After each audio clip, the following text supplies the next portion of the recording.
Operation सिंदूर जहाँ तक देश की आन बान शान और स्वाभिमान का विषय था, और मैं समझता हूँ कि ये राजनीतिक विचार से ऊपर और दलगत राजनीति से परे देश की नागरिकता और राष्ट्रीयता का विषय है। और ये ऑपरेशन सिंदूर को लेकर जितनी भी सेना ने सीमा पर पाकिस्तान के खिलाफ कार्रवाइयाँ की, उससे पूरा देश एक तरह से गौरवान्वित है। सेना पर हमें शौर्य है और मैं मानता हूं कि देश के प्रधानमंत्री उसके संदर्भ में अगर कोई बात करते हैं तो उसको प्रतिसाद करना चाहिए, साधुवाद देना चाहिए। पर देश के प्रधानमंत्री को ये भी इस वक्त कांग्रेस पार्टी एक तरह से आग्रह करना चाहती है कि लोकतंत्र का निर्माण संवाद के लिए हुआ, सवाल और जवाब के लिए हुआ, जवाबदेही और जिम्मेवारी के लिए हुआ है। और जहां तक प्रश्न इस बात का कि जब लोकतंत्र का निर्माण हुआ तो पिता और पुत्र में भी संवाद होता है, सवाल जवाब होते हैं, परिवार में भी सवाल जवाब होते हैं, शिक्षक छात्र से और छात्र शिक्षक से सवाल जवाब करते हैं, पत्रकार नेताओं से सवाल जवाब करते हैं। सवाल जवाब की जब लोकतंत्र की जब बात होती है तो सत्ता विपक्ष एक दूसरे से सवाल जवाब कर सकते हैं। ये लोकतंत्र की मूल धुरी है।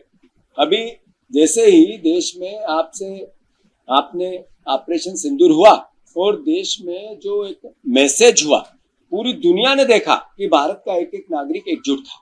ये हमारे देश की असली ताकत है, इसकी विभिन्नता में जो अनेकता में एकता की मूल धुरी है। अब जब जयशंकर प्रसाद जी ने कहा कि हमने पाकिस्तान को पहले बता दिया था कि हम कहाँ हमले करेंगे, तो मैं समझता हूँ ये देश के उन नागरिकों के खिलाफ, देशभक्त जनसेवकों के खिलाफ धोखा था। अगर आपने जयशंकर प्रसाद जी ने, आपके विदेश मंत्री मीडिया पे स्वीकार किया, कोई आरोप नहीं है हमारा कि हमें पाकिस्तान को हमने पहले बताया कि हम कब और कहां हमले करेंगे, तो फिर देश को आपने कहा था कि ऐसी सजा मिलेगी जिसकी कल्पना भी देश जो दुश्मन है वो नहीं कर सकता है। जिस धरती से ये आतंकवाद पनपा है वो थर्रा दी जाएगी, देश के प्रधानमंत्री ने कहा था। तो देश के लोगों को उस समय आप पे फक्र महसूस हो रहा था, पर विदेश मंत्री ने जो बयान दिया, इस पे देश के लोग सवाल कर रहे हैं। विपक्ष भी कर सकता है, उसका दायित्व है, मीडिया भी कर सकती है, उसका भी दायित्व है। तो मैं मानता हूं कि देश के प्रधानमंत्री जब भोपाल आए तो क्लियर करें कि उन्होंने 3 लोगों ने, एक देश के विदेश मंत्री ने जो सवाल जवाब किए उसका उत्तर उनको देना पड़ेगा। उनके 2 मंत्रियों ने सेना का अपमान किया, ऑपरेशन सिंदूर के नायकों का अपमान किया, तो फिर उन 2 मंत्री पद पे कैसे हैं, इसका उत्तर भी भोपाल में उन्हें देना पड़ेगा।